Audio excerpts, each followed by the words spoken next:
Okay guys, Assalamualaikum and welcome back to my video sharing. Apa khabar you all?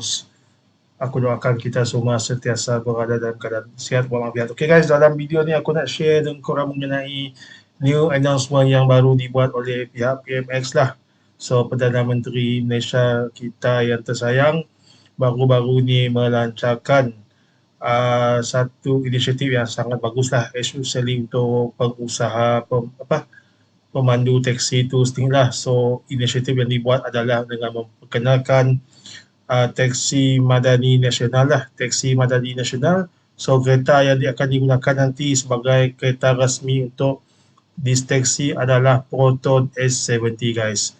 So, untuk pengetahuan korang, pemilihan dibuat menggunakan Proton S70 ni of course lah pihak kementerian dah membuat satu kajian dan sebagainya mengenai which model kereta yang akan digunakan untuk dijadikan sebagai teksi lah. So Alhamdulillah lah pihak Perdana Menteri dan Barisan Kabinet telah memilih Proton S70 menjadi one of the main teksi yang akan digunakan sebagai teksi rasmi lah, especially untuk rakyat Malaysia, untuk digunakan dekat airport dan macam-macam lagi lah. So, jom aku bacakan sedikit information mengenai this news. So, segala information yang aku dapat ni, aku ambil daripada website ni, astroawani.com. Nanti korang boleh google sendiri, banyaklah media-media semasa, media-media Abus Perdana yang akan share mengenai this kind of things. So, jom kita tengok apakah information yang kita boleh dapat daripada teksi madani nasional ni lah, which is Proton S70 lah. Okay, jom kita tengok this petikan akhbar yang dibuat oleh pihak astroawani.com. And again, disclaimer guys apa yang aku share ni sekadar pendapat peribadi saja, bukan pendapat profesional dan sebagainya. So kita nak tengok apakah inisiatif yang dibuat oleh pihak PMX tu sendiri dengan menjadikan Proton S70 ni menjadi salah satu teksi madani nasional. Okay, dia punya tajuk ni is teksi madani nasional Proton S70 jadi model baru hak milik kekal pemandu Anthony Loke. Okay, dalam gambar ni kita boleh nampak PMX, Menteri Anthony Loke dan barisan-barisan kepimpinan yang lain lah untuk bila peresmian Proton S70 ni yang akan dijadikan teksi madani nasional. Okay, dia punya tajuk berita Kuala Lumpur, kerajaan memperkenalkan model Proton S70 sebagai kenderaan teksi moden di bawah program pembaharuan teksi madani nasional dalam usaha mentransformasikan industri teksi di negara supaya lebih berdaya saing dan berkualiti. Mengikut Menteri Pengangkutan Anthony Loke Siufuk berkata pemilihan model berkenaan dibuat berdasarkan bersesuaian untuk operasi teksi yang merangkumi aspek keselamatan, keselesaan penumpang serta kecekapan penggunaan bahan api bagi mengurangkan kos operasi harian pemandu. Yang ini penting guys, aspek keselamatan. Kita tahu kereta-kereta baru termasuk apa-apa kereta sekarang lah. So most of the car sekarang mempunyai safety feature yang sangat bagus, sangat secure lah. And salah satu lagi keselesaan penumpang, of course this Proton S70 bagi aku nampak memang besar lah, puas hati sebab dia jadi sedan yang besar kan. So dengan badan yang besar of course lah akan memberikan keselesaan untuk para penumpang itu sendiri, and at the same time keselesaan untuk para pemandu itu sendiri.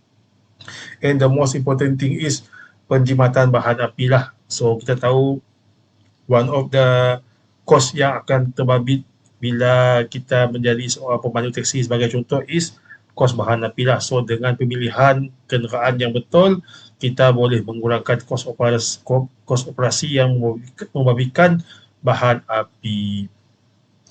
Beliau berkata bagi memastikan kelancaran program itu, kumpulan DRB Highcom melalui Ion Avis bersama Institut Kewangan, maksudnya dengan financing lah, dengan bank, turut menyediakan pilihan kaedah pembiayaan mudah bagi membantu pemandu beralih kepada kenderaan baru mengikut kemampuan masing-masing. Kita sedar elemen financing adalah cabaran utama kerana ramai pemandu teksi sebelum ini sukar mendapatkan loan lah, pinjaman bank. Namun melalui program ini kita menyelesaikan masalah berkenaan secara bersama melalui akses pembiayaan yang lebih fleksibel, sama ada melalui sewa beli atau pakej pajakan yang merangkumi kos penyelenggaraan.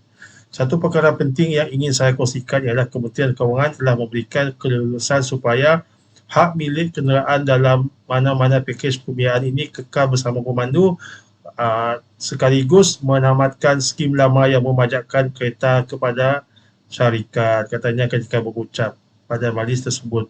Maksud yang dekat sini is lepas ni, so segala loan-loan yang terbabit mengenai disposal S70 ni, so bila dah habis bayar, segala kereta ni akan pergi kepada pemilik yang membayarlah, which is pemandu teksi itu sendiri lah, compare tu sebelum ni kan. Sebelum ni kereta ni akan terletak di bawah company yang terbabit lah. So maksudnya dekat sini government cuba nak membuatkan satu sistem yang sangat bagus, and especially sistem yang memberi kelebihan untuk para pemandu teksi itu sendiri bagi menentukan mereka punya kenderaan dan sebagainya. Alright. LOK menegaskan bahawa menerusi pendekatan baru ini, pemandu teksi kini menjadi pemilik sah kenderaan masing-masing dan tidak lagi terikat dengan sistem pajakan tradisional yang membebankan. Mengulas mengenai trend pengangkutan semasa, beliau berkata transformasi industri teksi kini tidak lagi terhad kepada penggantian kenderaan fizikal tapi turut melibatkan integrasi digital bagi memastikan pemandu teksi dapat menerima tempahan melalui e-hailing platform. Beliau berkata kerajaan menggalakkan kerjasama erat antara kedua-dua pihak dan tidak melihat industri teksi serta platform e-hailing sebagai pesaing, sebaliknya menjadikan rakan strategik yang saling melengkapi dalam menyediakan perkhidmatan terbaik kepada rakyat. Maksudnya dekat sini is government cuba untuk emphasize lah, so collaborate lah dengan company-company e-hailing ni dan menjadikan both parties berada dalam keadaan win position lah. Maksudnya dekat sini is win-win condition lah kan, betul tak? So teksi dapat manfaat, e-hailing pun dapat manfaat. So again, kenapa kita perlu gaduh-gaduh, betul tak? So sama-sama nak cari rezeki yang halal, betul tak? So dengan adanya this pendekatan, insyaAllah segalanya akan dipermudahkan, especially untuk penumpang, pemandu teksi dan pengusaha e-hailing tu sendiri. Beliau berkata kerajaan menggalakkan kerjasama erat antara kedua-dua pihak dan tidak melihat industri teksi sebagai platform e-hailing sebagai pesaing. Sebaliknya sebagai rakan strategik, matlamat utama kerajaan adalah untuk membantu meningkatkan pendapatan pemandu. Yang ni sangat jelas lah. So government cuba nak meningkatkan pendapatan pemandu teksi itu sendiri, and at the same time juga akan mengurangkan kos operasi mereka melalui penggunaan kenderaan yang lebih moden serta menjimatkan bahan api. Selain itu, LOK turut mengumumkan penambahbaikan urusan operasi di mana kenderaan teksi akan diberi keutamaan bagi check up lah dekat Puspakom bagi mempercepatkan usaha pemandu dan memastikan standard keselamatan sentiasa dipatuhi. Katanya industri teksi juga bakal berwajah baru dengan pengenalan identiti lebih moden tanpa penggunaan teksi topper tradisional. Maksudnya tak ada lagi atas ni kita akan tengok topi di atas teksi tu yang konvensional tu kan. So segalanya sekarang akan membentuk dia display digital dalam kereta tu sendirilah. Selain penggunaan nombor pendaftaran khas GATE, short form is gaya ekonomi terampil, serta meter teksi digital bagi meningkatkan imej profesionalism dan keyakinan pengguna. Maksudnya dekat sini is banyaklah feature-features yang diberikan for this Proton S70 dan menjadikan this kereta one of kereta yang terbaik lah, especially dekat Malaysia ni untuk dijadikan teksi tu sendiri, guys. Okay, jom aku share dengan korang lagi information lain mengenai this teksi Madani Nasional. Okay, so dalam bila masa PMS kita announce this project which is Teksi Madani Nasional, so PM turut mengumumkan tambahan 10 juta untuk membantu pemandu teksi memiliki Proton S70. So berita dekat sini yang kita boleh tengok dekat Sinarharian.com.my, kerajaan mengumumkan peruntukan tambahan sebanyak 10 juta bagi memperkukuhkan pembangunan industri teksi negara. Perdana Menteri Datuk Seri Anwar Ibrahim berkata dana tersebut bertujuan memperluaskan skim penggunaan Proton S70 sebagai teksi baru serta mengurangkan beban kos operation yang ditanggung oleh pemandu. Tambahan kerjasama dengan mengurangkan kos pembaikan dan penyelenggaraan maintenance, perkhidmatan dan lain-lain kos pinjaman, kita jangka ia boleh menambahkan pendapatan antara 5,000 hingga 7,000 untuk pemandu teksi itu sendiri lah guys. So bila kita tengok figure ni kan, so kita sebagai orang Malaysia rasa happy lah. Sebab apa? Sebab kita happy lah this pemandu teksi akan mendapat manfaat lah. So these are the projection lah yang dijangka bila this project Proton S70 ni menjadi teksi madani nasional, menjadi kenyataan, and this is the expectation lah, earnings yang akan dapat untuk pemandu teksi ni antara 5,000 dan 7,000. Kalau lebih, alhamdulillah kan, rezeki kan, betul tak? So kita sebagai rakyat Malaysia, kita perlu keep on supporting lah kan, betul tak? Kerajaan telah teliti dari segala aspek bagi mengurangkan beban pemandu teksi, katanya ketika berucap pada Majlis Peluncuran Program Pembaruan Teksi Madani Nasional di Dataran Merdeka di sini pada Jumaat. Okey guys. Anwar berkata kerajaan akan terus mempertahankan dasar pemberian permit teksi secara terus kepada pemandu sekaligus menambahkan amalan lama yang menyaksikan permit dimiliki individu itu sebelum disewakan kepada pemandu. Maksudnya sebelum ni dia ada satu partis yang mengawal in term of licensing untuk this pemanduan teksi lah. So sekarang government memberikan 100% kepada pemandu teksi itu untuk memilih mereka punya journey lah as a pemandu teksi, driver pemandu teksi dengan mengambil this Proton S70 sebagai teksi madani nasional, mereka boleh start meneruskan misi mencari rezeki yang halal as a pemandu teksi itu sendirilah. Permit itu kekal di bawah nama pemandu teksi dan tidak dipindahkan kepada orang yang mempunyai wang. Ini keputusan dasar penting bagi menjaga kepentingan dalam kalangan pemandu itu sendiri. Seiring perkembangan semasa, Kementerian Pengangkutan diminta menyediakan latihan penggunaan aplikasi dan teknologi digital untuk pemandu teksi itu sendiri. Setiap pemandu teksi yang mendapat Proton S70 mesti diberikan program latihan dan saya percaya pegawai-pegawai ini boleh turun membantu. Justru itu, beliau menggesa semua pemandu terus mengekalkan sikap mesra, sopan serta membantu mempromosikan imej negara di mata dunia guys. So bagi aku sendiri, aku percaya semua rakyat Malaysia akan membantulah in term of supporting this teksi madani nasional, sebab kita tahu what of the transportation sebagai contoh, kalau kita nak travel menggunakan kapal terbang dan sebagainya kan, kita akan mencari teksi lah, especially dekat airport. So dengan adanya di pendekatan menjadikan Proton S70 sebagai teksi madani nasional, so bagi aku insyaAllah ramai rakyat Malaysia akan support this teksi lah.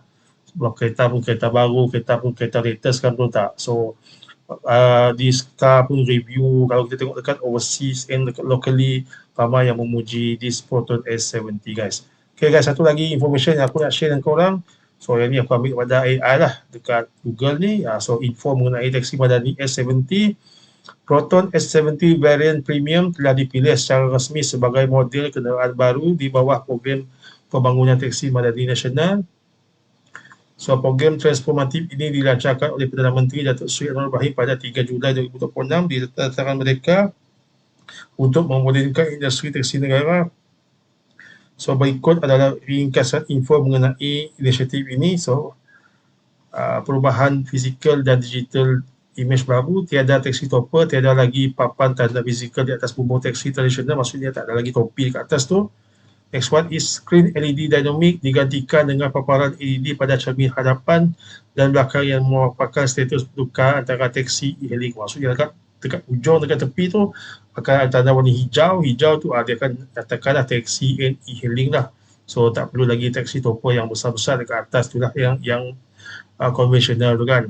Next one is plat pendaftaran khas GET menggunakan siri nombor pendaftaran khas gabungan e-hailing dan taksi serta dilengkapi dengan sistem JPJ e-plate, latar belakang putih, tulisan merah dan tag labu. Next one is sistem taximeter digital, bahagian dalaman dipasang meter digital model dan skrin paparan iklan di bawah skrin utama sebagai sumber pendapatan tambahan pemandu. Warna warna seragam, mengekalkan warna badan rasmi ruby red merah dengan corak pelekat bermotifkan soket di bahagian sisi lah. And spesifikasi kenderaan, enjin menggunakan enjin 1.5 liter IGT turbocharged petrol 4 cylinder yang menawarkan kecekapan bahan api tinggi dan prestasi optimum untuk operasi harian. Maksudnya dekat sini enjin yang digunakan nanti 1.5 IGT turbocharged. Maksudnya memang powerful lah. Keselesaan ruangan kabin sedan segmen C yang luas memberikan keselesaan premium kepada penumpang dan pemandu berbanding model teksi lama. So in term of inisiatif kewangan dan harga untuk pemandu, pengecualian cukai diberikan. Pemandu teksi individu mendapat menikmati 100% pengecualian duty, excise dan cukai jualan. Harga istimewa diberikan, harga atas jalan tanpa insurans dikurangkan kepada sekitar 64,500 berbanding harga rutin biasa, which is 74,800. Geran padanan 10 juta, kerajaan menyediakan dana tambahan untuk bantuan tukar beli, which is trade-in, kenderaan lama di mana pemandu boleh menerima subsidi sehingga 4,000, 2,000 daripada Proton dan 2,000 daripada kerajaan. Ini membolehkan pemandu memiliki pada harga serendah 60,500 untuk mendapatkan list Proton S70. In term of pemilikan penuh, program ini menamatkan sistem pajakan tradisional pajak, membolehkan pemandu memiliki sendiri permit dan kenderaan tersebut secara mutlak. Pemandu teksi yang berminat boleh menyemak butiran lanjut atau memohon melalui portal rasmi Agensi Pengangkutan Awam Darat APAD. So banyaklah kita tengok inisiatif yang dibuat oleh pihak kerajaan Malaysia bagi menjaga kebajikan dan memastikan in term of quality of pemandu teksi itu sendiri di Malaysia keep on updating lah. So tadi ada diucapkan untuk pihak PMX and the team sebab mengeluarkan this kind of Proton S70 yang dijadikan teksi madani nasional. So what do you think guys about this initiative yang dibuat oleh pihak PMX untuk kebajikan pemandu teksi seluruh Malaysia guys? So bagi aku sendiri, kalau kita baca dekat social media dan sebagainya, of course akan ada pihak yang akan bersetuju and of course akan ada pihak yang kurang bersetuju lah nak menjadikan Proton S70 ni sebagai teksi madani nasional. Of course lah masing-masing mempunyai jawapan yang berbeza-beza. Tapi bagi aku sendiri, ramai juga yang memberikan sokongan pada cadangan oleh pihak PMX tu sendirilah menjadikan Proton S70 ni sebagai teksi madani nasional. Sebab apa mereka tahu? Of course lah kan pihak PMX and the team dah membuat kajian awal mengenai kenapa mereka nak pilih Proton S70 ni menjadi teksi rasmi lah di bawah inisiatif teksi madani nasional lah. Instead of kita ada banyak lagi kereta-kereta dekat luar tu kan, mungkin ada yang berfikiran bagus kita ambil kereta lebih murah dan sebagainya. Tapi aku percaya pihak PMX and the team dah membuat satu kajian yang lama lah. Of course mereka akan buat pro and cons kenapa this model dipilih dan macam-macam lagi lah. Tapi bagi aku sendiri, bila aku baca dekat social media dan sebagainya, ramai yang bersetuju and ramai yang suka dengan Proton S70 sebab apa? In term of performance, sizing dah yang besar and dia punya in term of safety features and latest features yang kita boleh dapat pada kereta tu sendiri guys. So what do you think about this Proton S70 yang dijadikan teksi madani nasional guys? So nanti korang tinggalkan korang komen korang dekat bagi komen adakah korang bersetuju dengan pendekatan government untuk menjadikan Proton S70 ni sebagai teksi madani nasional. Okay, jumpa lagi dalam next sharing guys. I hope this perkongsian memberi sikit information dan manfaat untuk kita semualah. So jumpa lagi dalam next sharing guys. Jangan lupa kalau korang suka this kind of perkongsian, I hope you can support me dengan klik button like and jangan lupa tinggalkan komen korang dekat bagi komen and jangan lupa subscribe to the channel for more videos. Jumpa lagi di next sharing. Assalamualaikum. Take care guys. Bye bye.